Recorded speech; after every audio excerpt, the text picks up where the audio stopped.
What's going on there, YouTube, and welcome back to another comic book video. All right, so we are going to continue our coverage over X-Men comics as we work our way up to Days of Future Present, the next crossover that we are going to talk about. Now, with that being said, we do pick up with New Mutants number 76. We're only covering one single issue. Now, when it comes to this issue, it's actually a prelude for Atlantis attacks. It leads into that actual Marvel event. Will we cover it? Maybe, but it is the New Mutants also getting some new team members to the team, but also teaming up with Namor to attack a certain kind of creature. Now, there are some things we have to remember when it comes to the New Mutants by this point in Marvel Comics. So, for example, by this point in Marvel Comics, the New Mutants are no longer part of Charles Xavier's school. They had left the school completely. Now, remember, Charles Xavier by this point was no longer the headmaster of the school. Matter of fact, Homeboy left Earth to go to space to spend some time with his girlfriend Ileandra, but he left Magneto in charge. But the problem was Magneto was way more strict than Charles Xavier was, and the New Mutants did not like that at all. But also when it came to the New Mutants, they had discovered that Magneto was slowly going back into his old ways, becoming a super villain. And the reason why they think that, because to him, he wanted to take the X-Men and also the New Mutants and turn them into soldiers, because he believed that sooner or later there is going to be a war coming down the road between mutants and humans, and he wanted both teams ready for that war. And so for the New Mutants, they were not down with the idea of fighting in a war, but also being his soldiers, but also the idea that they believe that he's now becoming a super villain once again. And so they left. But the problem is now they have nowhere to go. And so they think, you know what? We should all just go back home.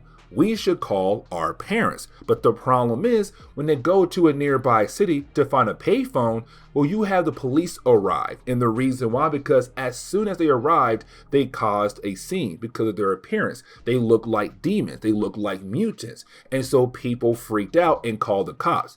And so our heroes have no choice but to go ahead and leave and think of a new game plan. But then someone says, hey, why not go ahead and head over to the base of X-Factor and meet up with the X-terminators and see if they would allow us to stay there for a little while. Now remember, when it comes to the X-terminators, they are just the trainees of X-Factor. Now remember, when X-Factor first came together in the early days of X-Factor comics, they pretended to be humans who were going out of their way to hunt mutants to help out the human race.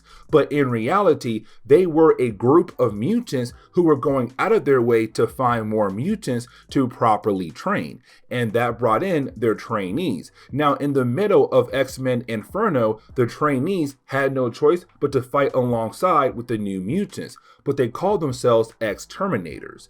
But either way, they're still the trainees of X-Factor. Now, when we jump over to them, we see them currently doing some kind of lesson underwater. They're just diving underwater and seeing different kinds of sea life. Now, while being underwater, they do find some kind of artifact, and they take that artifact with them back to the ship.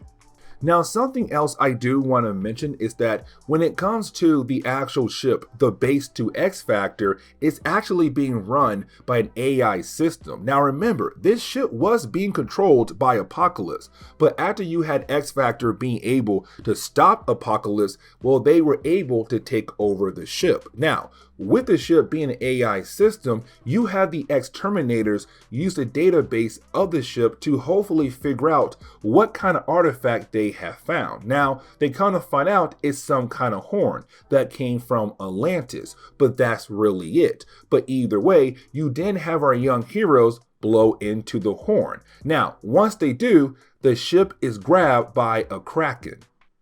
Now, with the Kraken being around, it grabs the ship and begins to bring the ship underwater. Now, the X-terminators, they jump out of the ship before it was pulled underwater, but they're wondering how in the world can they save their home? Now, luckily for X-terminators, the New Mutants had just arrived, and being able to get the X-terminators out of the water so that all of them can ride Warlock. But they're wondering what in the world is going on here. Now, that is when you have Namor arrive. Now, when Namor appears, he is very upset because he heard the horn from far away, but he knew as soon as he heard it what was going to happen next, a Kraken. He's kind of like, why in the world would you blow that horn? Now, you do have the New Mutants and also X-terminators tell Namor, dude, we don't know anything about Atlantis and the artifacts. All we know is that it was a horn and that was it. And we thought, hey, why not go ahead and blow it? Now, once you have Namor calm down, really everyone calm down, they agree to work together to go underwater to save the home of X-Factor and X-terminators. And so you have all three parties agree to work together as a way to stop this Kraken. Now, here's the problem. You see, when it comes to Namor, he does inform the rest of the team, listen, if we are going to stop this Kraken, we need a bomb, a powerful one. Now, you would think, okay, you know what? We got Boom Boom. She has the ability to create small explosives that should be enough to actually defeat the Kraken. But no. It's not powerful enough. They need a more powerful bomb to actually defeat it. And that is where Dani Moonstar comes in. Now remember, when it comes to Dani Moonstar, at first, she had the ability to create different kinds of constructs, but they were more like illusions. But after New Mutants Annual number 4, she got an upgrade. And so now, when she does use her abilities, anything she creates is actually real for the time being. So for example, she creates dynamite. They can use dynamite as a way to blow up the Kraken, to free the actual ship, the home of X-Factor. And they go with that plan right there. And bam, just like that, the Kraken was defeated. And the ship was released back to the surface. And you have everyone being able to go back home.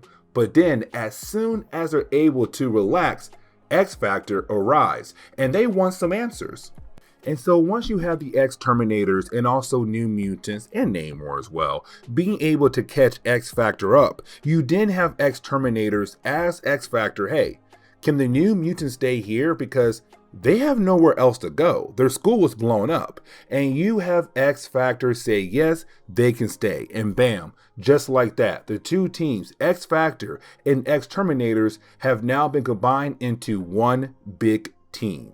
And this is where we are going to end today's comic book video. So please leave me a like down below and subscribe. Also, if you have any suggestions on books I should read, well, please let me know in the comments below, because you never know, your suggestion could be a future video down the road. But guys, see y'all next time. Later.